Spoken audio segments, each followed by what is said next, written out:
мусора мы заберем за что нужно нам дальше второе. Все за тебя сделает улица. Если первая взять за основу, на третье не целиться в тренды. На 4 заминировать сплетен в центре. 5 не вестись на провокацию. Слить предложение, реклама, монетизации. 6 это самое главное правило. Не стать таким после 5-го. 7 делать добро ради всех. И даже не думая выгодила ведь успех. 8 остаться собой. Давать руку помощи, кто был негативно настроен. 9 не забывать об этом как правило. Первая основа, остальное дело практики. 9, 1, 1, 9, 1, 1, 9, 1, 1, 9, 1, 1, 9, 1, 1. Выступай, чтобы тебя спасти. 9, 1, 1. Мы выносим твои мозги. 9, 1, 1. Выступай, чтобы тебя спасти. 9, 1, 1. Мы выносим твои мозги. 9, 1, 1. Тебе не поможет аспирин. 9, 1, 1. Нету места для слабости. What is it with these magical stripes? Is the Slavic fascination with the almighty Adidas a stereotype or truly a national phenomenon? Why do these shoes have one too many stripes in, say, Mockba? You're right to be asking these questions. We have the same ones. When we went down the rabbit hole to remake these iconic sneakers that have been worn by spetsnaz operators, we found out a fair bit of surprising information that we're going to share with you today. Here at KommandoStore, we love taking these historical deep dives, grabbing the most awesome thing we can find, and bringing it back to life. This time, our research led us to two of the most politically controversial sports events in history, the 1936 Berlin and 1980 Moscow Olympics. We'll get to that in a bit. We can't understate that the idea of making these shoes has been tormenting us for years. Eagle-eyed patrons have already noticed our KS Sport logo and Mockba adorned jersey we released a while back, which is, in fact, a nod to this release. So, in talking about these shoes, let's start with the basics, then jump into the bottomless pit. The word Mockba is no mockery of Adi Dassler's juggernaut of footwear, Adidas. In our usual tradition of teaching you a bit of Russian, it's actually pronounced Moskva, which we here in the West, we would say is Moscow, the capital of Russia. So it just so happens that these shoes have an accidental joke in English when you read it like most do. The joke, of course, being that they're mocking the originals. Kind of neat. But you might have noticed something else. What the heck is going on with that logo on the back? Why is there an E? This one's actually a mystery to us. There's a ton of these knockoffs around, some with other logos or letters. It just so happens that that was the one that we got our hands on and cloned. But there's an elephant in the room here. Why is Adidas so important, so beloved? We're going to be skipping around history here, but primarily focusing on the Olympic Games, where Adidas would go from small shoemaker in Germany to global juggernaut in just a few decades. Adi and Rudolf Dassler, out of the Dassler Brothers Shoe Factory, assisted in the development of spiked running shoes for all kinds of different track and field events. This would be crucial in the 1936 Olympics, which were being hosted in Berlin. And, well, if you know anything about Germany in that time, you'll know exactly which man wanted to outdo the 1932 United States hosted Olympics and the kinds of heavy symbolism that was present at the games. We'll just leave it at that. At those particular games, a rising star from the USA named James Cleveland Owens would be persuaded by Adi Dassler to try out his handmade and allegedly non-traditional spiked shoe design. Owens would go on to win 4 gold medals in track and field events, uncontested as the most successful Olympian at the 36 Games. He's also regarded as one of, if not the greatest athletes in track and field history. Needless to say, that was all good news for the Dassler brothers. It cemented their reputation as the supplier of true Olympians and the very best you could get in terms of sports footwear. Before World War II even began, the Dassler Brothers factory was pumping out 200,000 pairs of shoes a year. When the war did hit, they would just barely scrape by. Notably, their factory was nearly destroyed by American soldiers. Despite the factory being forcefully refitted to make anti-tank weapons for a last-ditch defense of Germany, Mrs. Dassler allegedly convinced approaching American forces that they were really only interested in making sports shoes, showing them what they made. The factory was spared, likely because of their connection to one of the greatest American success stories in Olympic history. Occupying Americans were thus secured as very, very good customers.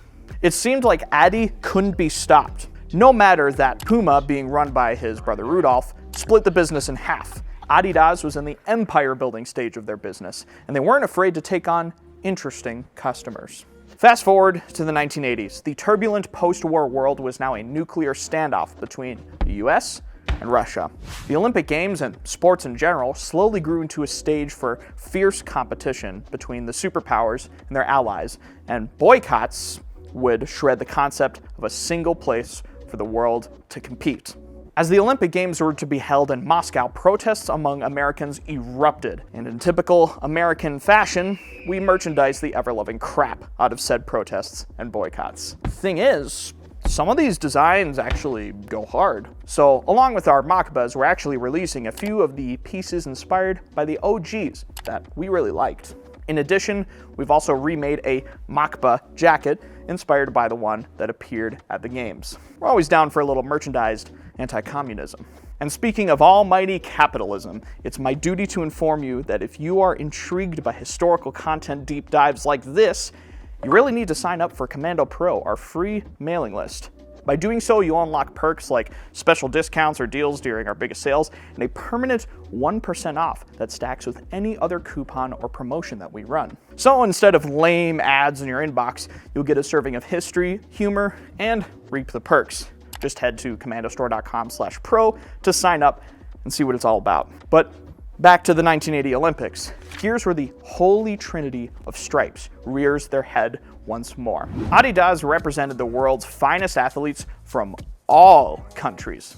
In a ballsy move, they would make the iconic tracksuits of the Russian athletes, who would somehow, mysteriously, do very well in their home country's games. Now, when I say these exploded in popularity, I can't possibly overstate just how popular they became as the most celebrated piece of sportswear in Russian history. The US equivalent to this would be Nike's Air Jordans, which require zero introduction.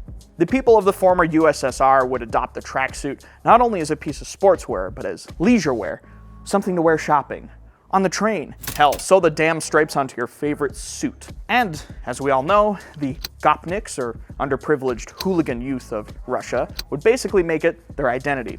Just watch any Life of Boris video and you'll get it. And let us know if you'd like a video about gopnik culture and its origins, because we would absolutely love to make one. So, even with the controversy of these evil Olympics in Moscow, somehow Adidas would come out on top, practically controversy-free. They were just that impervious to bad press. But it wasn't just the tracksuit that would become the subject of worship. One of the all-time hit classics of the Adidas catalog was the Gazelle, and it was everywhere. It had such a strong tie to the Olympics that the model even used to be called the Olympiad. Aha! Yes, the Gazelle. You might be saying, that's the shoe that the spetsnaz were wearing. Do we finally have an answer? No, not yet. After all, we wouldn't just sit here and clone the Gazelle like so many bootleggers already have. We went deeper. As we touched on a second ago, the demand for everything Adidas was absolutely enormous. The Russian people would do whatever they could to get their hands on some kind of stripes. Like the absolutely massive market of fake sneakers today, a massive bootleg and dupe market erupted as the popularity crescendoed.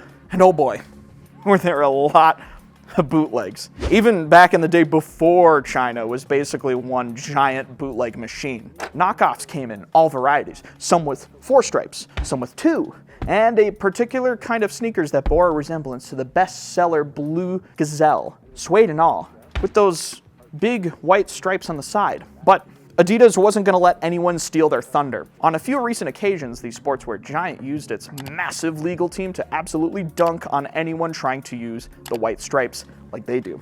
Barely anyone was spared. Ralph Lauren, Abercrombie, Forever 21, a designer named Tom Brown, and even Tesla have all been sued with varying results. Adidas has even sued their direct competitors, Skechers, Nike, and Puma, over other aspects of their coveted designs. So what happened in those lawsuits? Largely, Adidas has strong claims to their 3 stripes in certain areas of their goods as per their trademarks. Otherwise, when it comes to less stripes or more stripes, it appears to be anyone's game. Finally, we arrive at the Mockba, the undisputed king of Russian bootlegs. It gained some infamy not for its inaccuracies, but for exactly who wore them. Like in a lot of theaters of war, soldiers would ditch their stuffy boots in favor of sneakers. Tall, traditional boots can be a headache when speed is key on the battlefield, and Russian forces were eager to toss aside their knee-high ankle weights for something a whole lot more comfortable. Especially during the Soviet occupation of Afghanistan, these knockoffs would appear on all kinds of men in their blue suede glory.